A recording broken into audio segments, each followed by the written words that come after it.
네, 오늘 우리에게 허락하신 말씀은 신약성경 고린도전서 6장 1절에서 11절 말씀입니다. 자리에서 일어나셔서 한 절씩 교독하고 마지막 절 함께 읽겠습니다.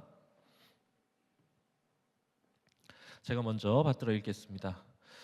너희 중에 누가 다른 이와 더불어 다툼이 있는데 구태여 불의한 자들 앞에서 고발하고 성도 앞에서 하지 아니하느냐?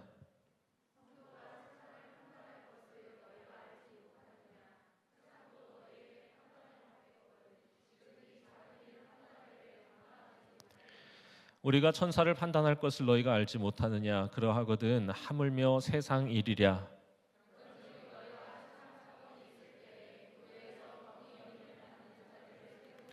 내가 너희를 부끄럽게 하려 하여 이 말을 하노니 너희 가운데 그 형제 간의 일을 판단할 만한 지혜 있는 자가 이같이 하나도 없느냐?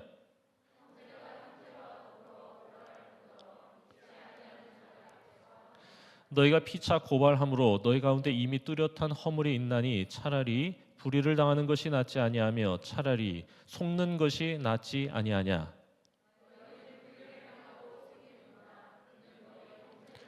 불의한 자가 하나님의 나라를 유업으로 받지 못할 줄을 알지 못하느냐? 미혹을 받지 말라. 음행하는 자나 우상 숭배하는 자나 간음하는 자나 탐색하는 자나 남색하는 자나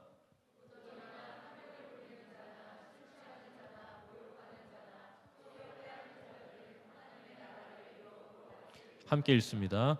너희 중에 이와 같은 자들이 있더니 주 예수 그리스도의 이름과 우리 하나님의 성령 안에서 씻음과 거룩함과 의롭다 하심을 받았느니라. 이는 살아계신 하나님의 말씀입니다. 아멘. 네. 자, 오늘도 지난주에 이어서 이 위대한 문장에서 설교 말씀을 시작합니다. 지난주에 오리겐이라고 하는 초대 교회 이 교부셨죠? 네. 화면을 준비했습니다. 네. 지난주에 보신 거라 기억이 다 나실 거라 생각하는데 그리스도인이 사회에 이바지할 수 있는 더없이 큰 봉사는 교회가 참으로 교회가 되게 하는 것이다. 정말 큰 울림이 있는 문장이다 이런 생각 듭니다. 이 문장을 소개해 주신 송 목사님께 다시 한번 감사를 드립니다. 지난주 5장 고린도전서 5장 말씀을 통해서 교회가 거룩을 지키기 위해서 단호히 결단해야 한다는 것, 그리고 그 결단을 지켜내기 위해서 서로가 서로에게 가장 아름다운 모습으로 존재하면서 서로의 안전장치가 되어야 한다는 것을 나눴습니다. 오늘은 바로 이어지는 고린도전서 6장의 말씀을 통해서 교회가 참으로 교회되게 하기 위해서 우리가 힘써야 할 것에 대해서 한 번 더 생각해 보려고 합니다. 교회는 사랑이 당연한 곳입니다. 왜냐하면 하나님이 우리 안에 그런 마음을 선물로 주시기 때문입니다. 실은 사랑은 우리 안에 있는 것이 아니라 하나님께서 우리에게 주시는 선물 같은 것이거든요. 근데 그 선물은 뭐냐면 하는 거 봐서 사랑하는 게 아닙니다. 그러니까 내 마음에 들어서 사랑하는 게 아니라 사랑해서 마음에 드는 겁니다. 하나님은 우리에게 은혜를 주실 때 우리 마음에 스위치를 저는 이렇게 돌려주신다고 생각을 해요. 실은 우리가 그 사람을 사랑하기로 마음 먹으면 그 사람이 사랑스러워 보이거든요. 근데 그 스위치를 이렇게 옮기기가 그렇게 쉽지 않아요. 그런데 놀랍게도 우리가 정말로 예수 그리스도를 영접하고 그분의 뜻을 따라 주님께서 보여주신 그 길을 따라가겠다고 성령님의 은혜를 구하면 우리 하나님은 어떻게 해주시냐? 그 스위치를 이렇게 열어주시는 거예요. 그래서 그때부터는 경계의 대상으로 보는 게 아니라 사랑의 대상으로 보는 거죠. 이런 사랑의 신비가 있는 곳이 교회입니다. 이런 신비한 사랑이 있는 곳이 교회다. 옆에 분들하고 이렇게 인사하시면 좋겠는데 난 네가 좋은 게 정말 신기해라고 인사하도록 하겠습니다. 난 네가 좋은 게 진짜 신기해. 참 신기한 거야. 네. 사랑의 이유도 사랑의 능력도 하나님이 주시는 겁니다. 그래서 놀랍게도요. 하나님께 가까이 갈수록 그 사랑의 힘은 커지고 당연한 것이 되고 하나님을 멀리 할수록 사랑은 힘을 잃습니다. 사랑을 그건 그런 거예요. 놀랍게도 하나님께 가까이 가면 갈수록 그 사랑은 힘을 얻어요. 그래서 힘이 있으면 다른 사람을 높여주고 자신을 낮추는 겸손이 나타나는데 힘이 없죠. 그럼 어떻게 되느냐? 다른 사람 짓밟고 나의 약함을 다른 사람의 약함을 강조함으로 덮어보려고 그럽니다. 그러니까 내가 약한데 그거를 다른 사람의 약한 거를 더 드러내가지고 감추고 싶어하는 건데 실은 그렇게 하는 것 자체가 자신의 약함을 증명하는 길이기도 한 거죠. 교회가 그런 사랑의 힘을 잃는 이유는 현상이 다양하다 하더라도 원인은 하나입니다. 뭐냐? 하나님을 떠나는 거예요. 그러니까 하나님이 잊혀지고 하나님에게서부터 내 마음의 거리가, 내 영혼의 거리가 멀어지면 사랑의 힘이 약해지는 거예요. 삼손이 힘이 엄청나게 셌는데 삼손이 힘을 어떻게 잃게 되느냐? 성경에서 뭐라고 표현하냐? 머리카락이 잘려서 힘을 잃었다. 그건 상징적인 어떤 이 표현에 불과해요. 성경에 이렇게 되어 있습니다. 사사기 16장 20절인데 삼손이 잠에서 깼는데 전과 같지 않은 걸 느껴요. 삼손은 몰랐다. 뭘 몰랐냐? 여호와께서 이미 자기를 떠나신 줄 몰랐다. 이렇게 되어 있는 겁니다. 하나님이 그를 떠났고, 아니 삼손이 하나님을 떠났기 때문에 힘을 잃은 겁니다. 그러니까 고린도 교회의 문제도 이런 것이었죠. 지난주에 어마어마한 참담한 일이 교회 안에 있었는데 그거를 덮어두고 거룩을 방치했던 그 문제. 그래서 서로 싸우고 다투고 그런 이유가 뭐냐? 하나님을 잊은 겁니다. 그러니까 하나님을 떠나니 사랑이 힘을 잃은 거예요. 그러니까 스위치가 열렸다가 다시 닫힌 겁니다. 그러니까 서로 어떻게 하겠어요? 나는 네가 좋은 게 신기해가 아니죠. 그때부터는 경계하고 판단하고 하는 거 지켜보고 생각 다르면 무시하고 자기 소견대로 자기 마음대로 그냥 그렇게 해서 싸우는 겁니다. 결국 교회 안에 은혜가 사라지게 되는 거죠. 오늘 말씀은 그렇게 스위치가 꺼진 고린도 교회에 있었던 사건을 다룹니다. 자, 스위치 꺼졌어요. 성도들이 다투는 게 당연합니다.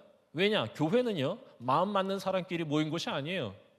놀랍게도 너무 다른 사람들이 모여서 하나 되는 곳이 교회인데 거기에 사랑의 스위치가 꺼져버리면 싸울 일밖에 없습니다. 무시하고 경계할 일밖에 없어요. 무슨 문제였는지 구체적으로 언급하진 않아요. 돈 문제였을 수 있겠다 이런 생각합니다. 왜냐하면 사람은 돈에 제일 약하니까. 부동산 문제였나? 모르겠어요. 그런데 어떤 문제인지는 구체적으로 말하지 않는데 이 문제를 어떻게 지적하느냐? 교회 안에서 그 문제를 해결하지 않고 그거를 쪼르르 세상 법정에 가서 거기에서 판단받고자 한 것, 이게 문제라고 그럽니다. 자, 그런데요, 당시에 세상 법정이라고 하는 건 우리가 아는 것처럼 저 서초동에 있는 법원처럼 밀폐된 공간이 아니었어요. 당시의 법정은 저렇게 생겼습니다. 저게 고린도, 지금 바로 여기에요. 저기에 가서 저 두 사람이 저렇게 제가 그렸어요. 저기 저렇게 서 있는 거예요. 아고라, 시장의 한복판에 베마라고 하는 단이 있는데 그 단 위에 올라가서 사람들에게 호소하는 겁니다. 말싸움을 하는 거예요. 그래서 그 상황에서는 뭐가 되는 거냐? 거기에 만약에 관직에 있는 사람이 있으면 그 사람이 판결을 내려주는 거고 관직에 있는 사람이 없죠. 그럼 사람들이 여론을 형성하는 건데 그야말로 스포츠 경기, 격투기 같은 스포츠장이었던 겁니다. 그래서 저 두 사람이 할 일은 뭐냐? 내가 더 옳다는 걸 증명하면서 상대방을 이 많은 구경꾼들 앞에서 수치스럽게 만드는 거. 그게 목적이었던 게 바로 당시의 법정이었던 거죠. 그렇게 말싸움을 했던 게 바울은 너무 부끄럽고 가슴이 아프다고 말하는 겁니다. 오늘 말씀 5절에 보니까 이렇게 돼 있어요. 내가 너희를 부끄럽게 하려 하여 이 말을 한다. 이렇게 돼 있어요.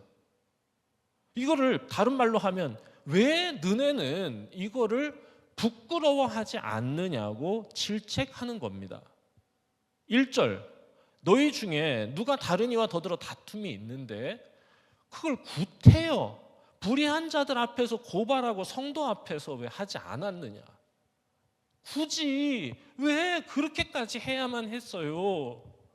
왜 굳이 그 사람들에게 판단을 받으려 하는 거예요? 여기에 구태여라고 제가 지금 노란색으로 돼 있는데 저 단어의 원뜻을 또 찾아봤어요. 제가 사전을 보니까 저게요 영어로 dare입니다. dare, D-A-R-E, 감히 이랍니다.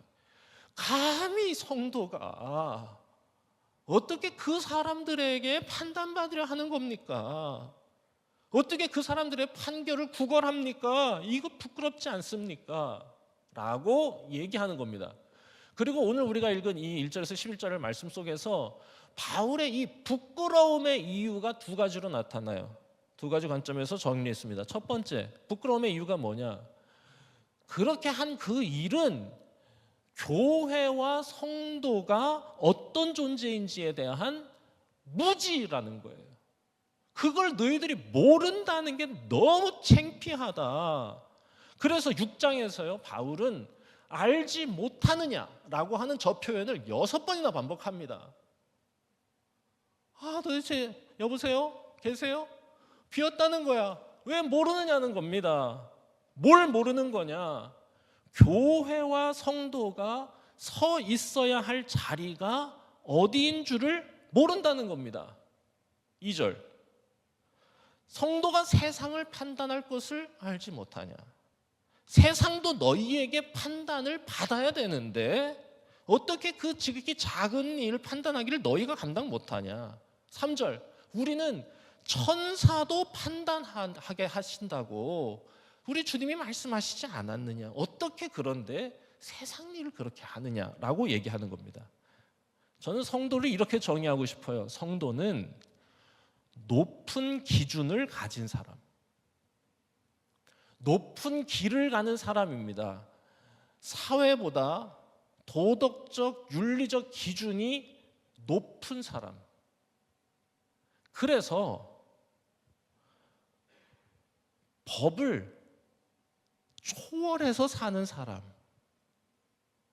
오히려 법을 부끄럽게 하는 사람들이 성도여야 한다.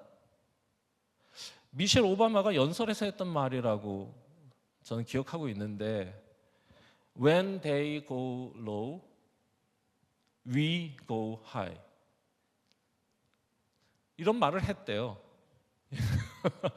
이 말이 생각났어요. 세상이 저급하게 갈 때 우리는 높은 길을 간다. 이게 성도의 정의입니다. 그러니까 성도는 그렇게 법 없이도, 법 그 너머의 기준을 가지고 살아가면서 그 아름다움을 세상에 보여주고 이 아름다움으로 세상을 초청하는 자들이 성도라는 겁니다. 그런데 어떻게 성도가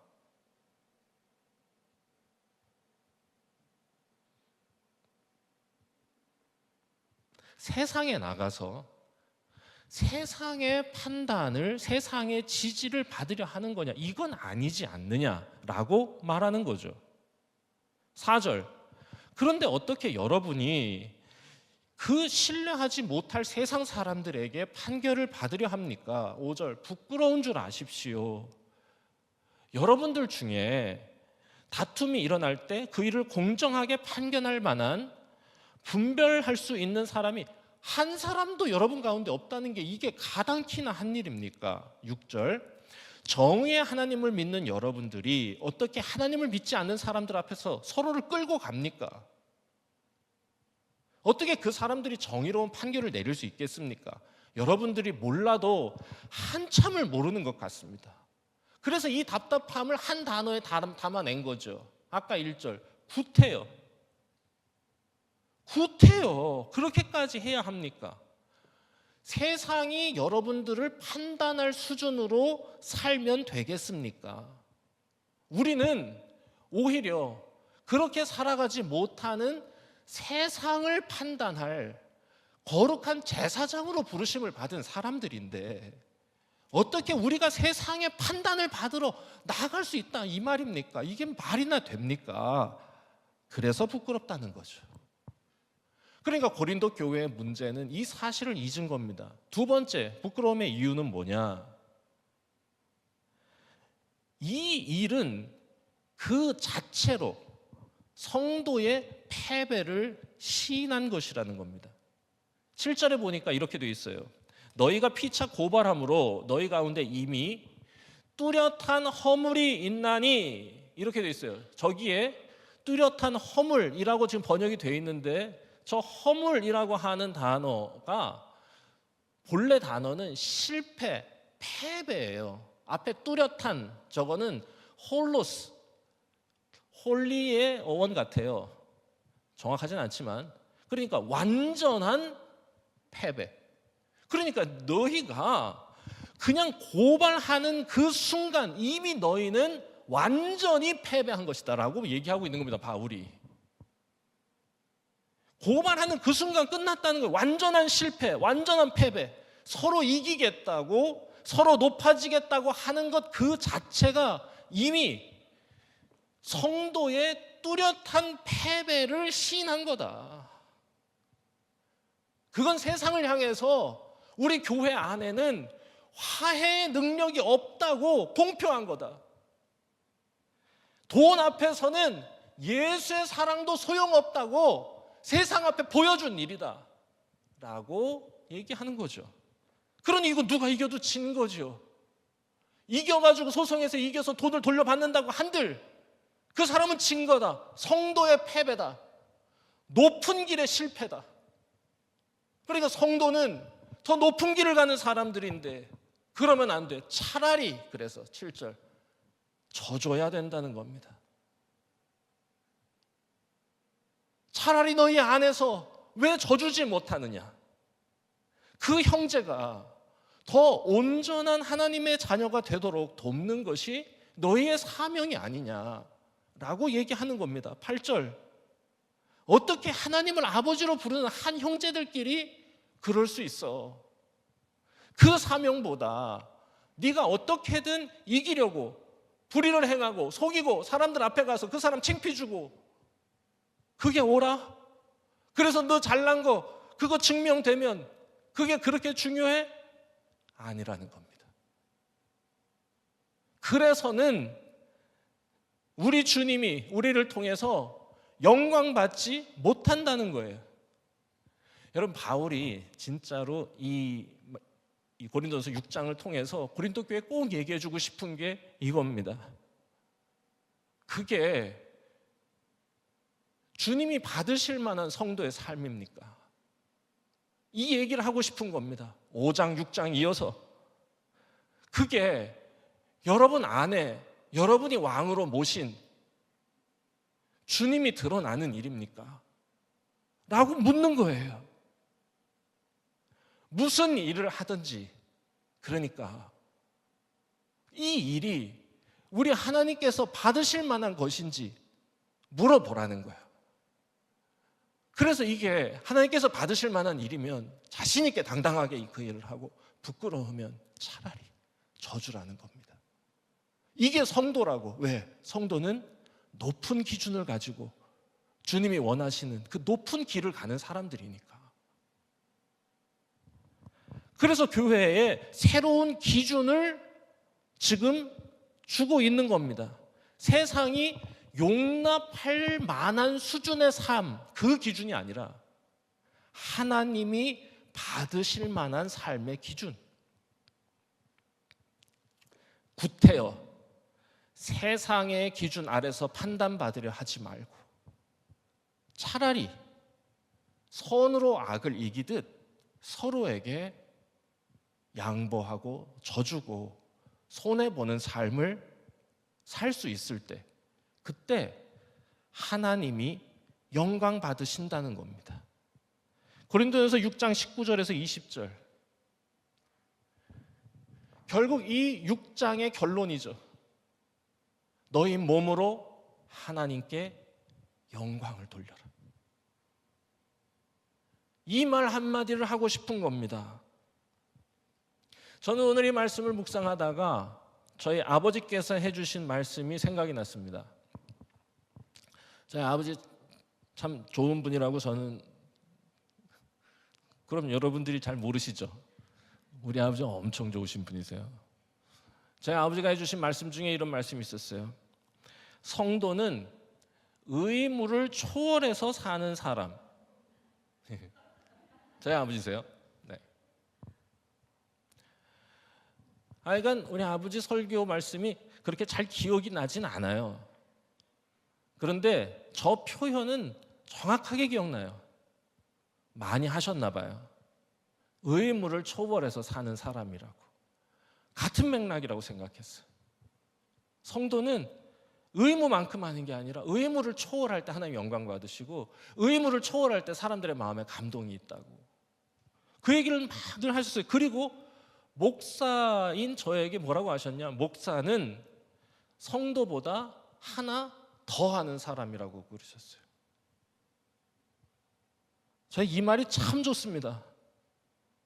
저희 아버지 새벽기도 하실 때 항상 여기서 새벽기도 인도를 마치시면 이렇게 자리에 가셔서, 여기가 목사님 자리세요. 그러면 항상 어떻게 기도하셨는지 제가 잠깐 보여드릴게요. 이렇게 기도하셨습니다. 그런데 어느 날부턴가 이렇게 기도하시는 거예요.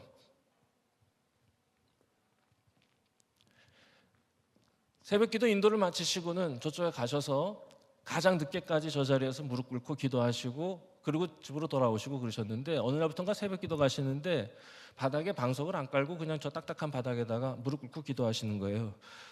아주 나중에 알게 됐습니다. 저희 어머니께서, 아버지랑 어머니를 제가 모시고 운전하고 가는 길에 저희 어머니께서 그러는 거예요. 영서가, 아빠는 참 좋은 사람이야. 이러면서 얘기를 들려주시는데 뭐라고 해주시냐?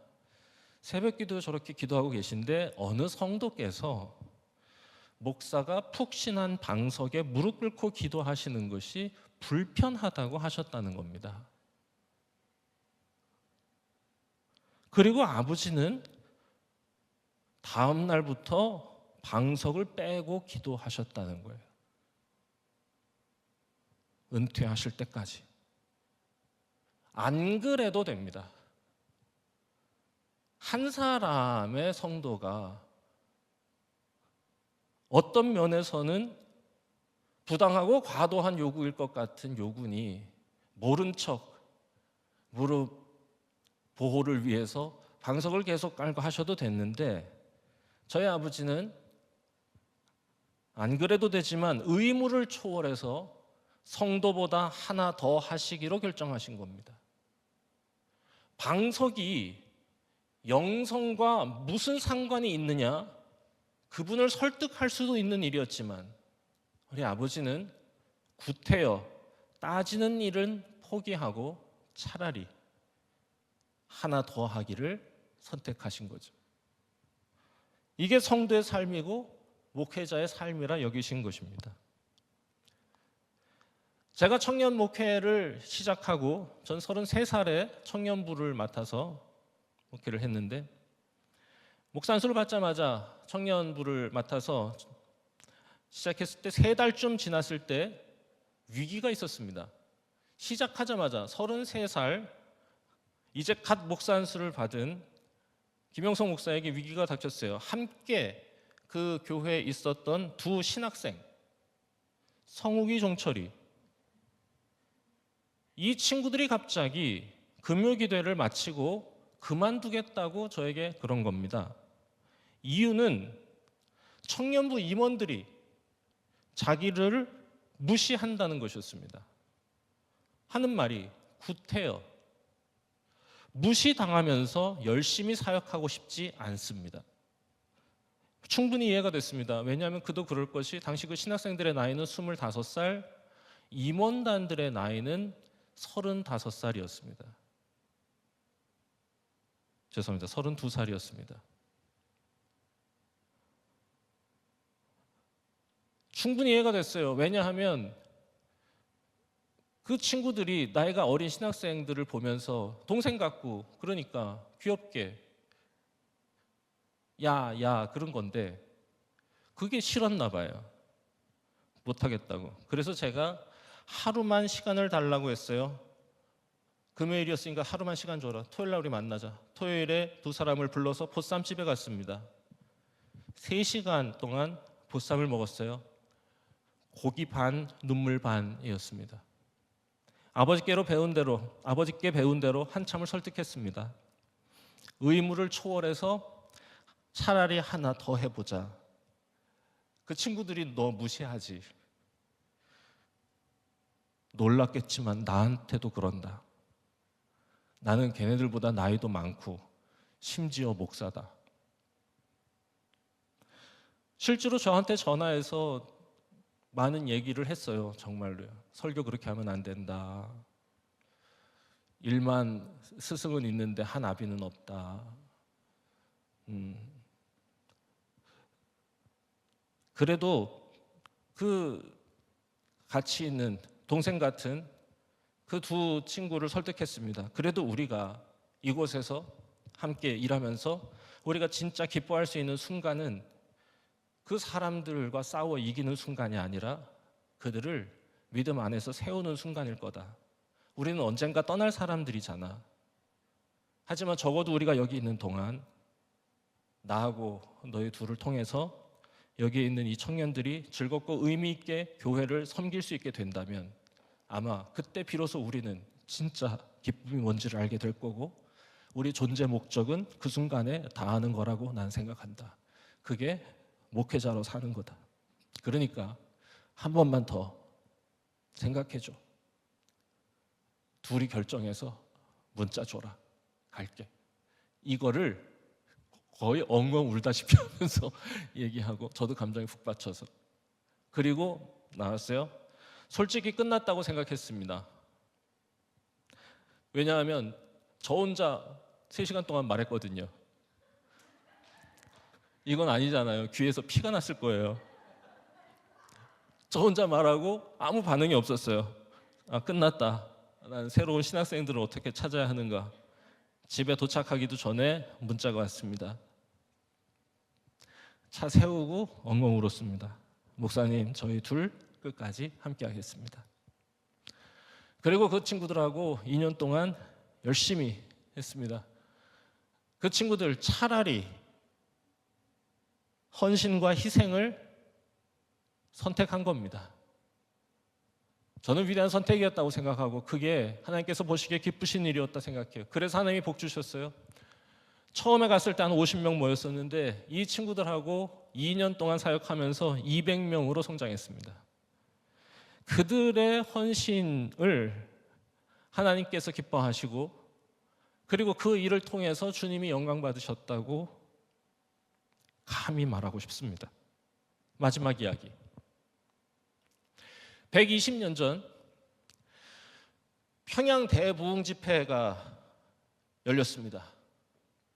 거기에서 은혜 받은 성도들이 진리를 깨닫고 이 사람들이 진리를 깨달은 그 자리에서 나 너무 은혜 받았어, 너무 좋았어 하고 그 자리에 멈추지 않고 스스로 그들은 우리가 앞으로 어떻게 살아야 할지 고민하기 시작했다는 기록이 있습니다.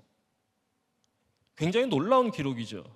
당시 평양 대부흥 집회는 집회가 총 3파트로 이루어져 있었어요.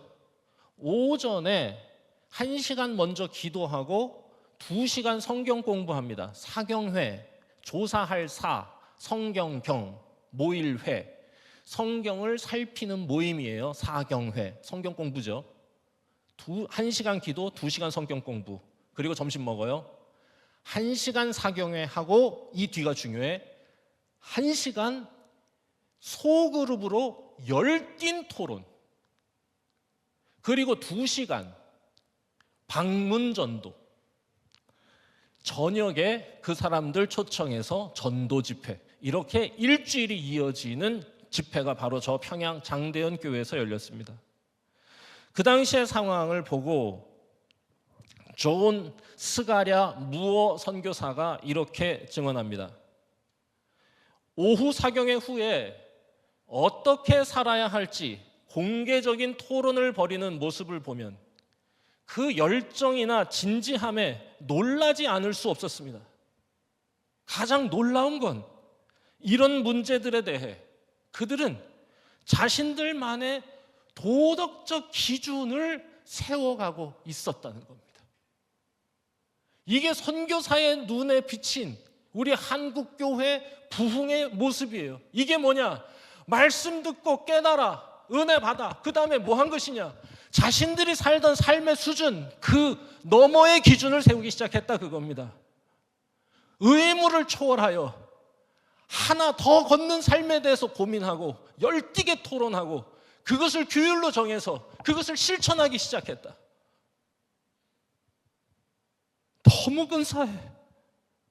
당시에는 그래서요, 당연한 일로 여겨지던 여러 가지 일들을 스스로 부끄럽게 여겨서 그거를 하나하나 철폐하기 시작합니다. 뭐냐? 첩들이는 일, 노비 부리는 일, 술과 노름과 담배 피는 일, 이거를요 당시에는 당연하게 여겼어요. 그런데 아니라고, 우리는 높은 길 가는 사람들이다 라고 하는 자의식이 분명해진 거야. 하나님이 스위치를 옮겨주신 겁니다. 그래서 어떤 성도는 10년 전 노름으로 빼앗았던 땅을 돌려주고 자신이 데리고 있던 첩을 헤어지기로 결심하고 잘 얘기하고는 그 첩을 그냥 내쫓는 게 아니라 그 첩이 스스로 살 수 있도록 간호사 공부를 시키러 서울로 보내기도 했다. 평양에서. 여러분, 당시 윤리 기준에서 보면 안 그래도 되는 일입니다. 그런데 의무를 초월해서 세상보다 한 걸음 더 높은 기준을 세우고 실천한 것. 교회가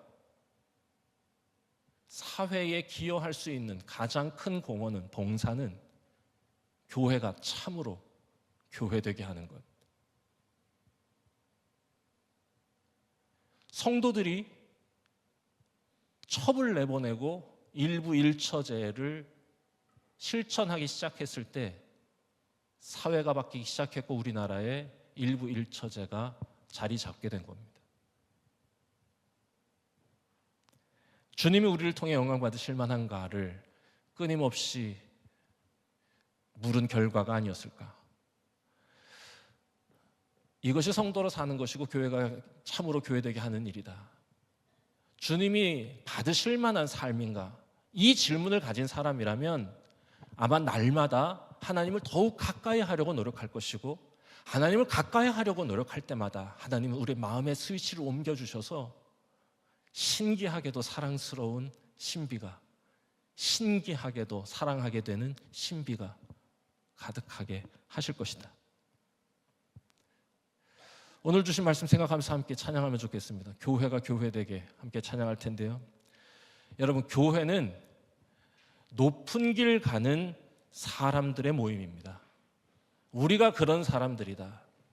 그래서 우리는 그 일을 실천하는 거고, 교회 안에서 이루어지는 모든 일도 그와 같은 기준으로 실천하고 함께 일하는 것.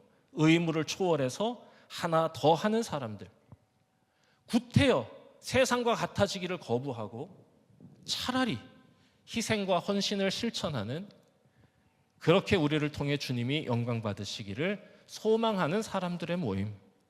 이게 우리가 사회에 기여할 수 있는 가장 크고 아름다운 일이라 생각합니다. 우리 중앙교회가 그런 교회로 더욱 아름답게 세워져 갈 수 있도록 우리 한 사람 한 사람 쓰임받게 되면 좋겠습니다.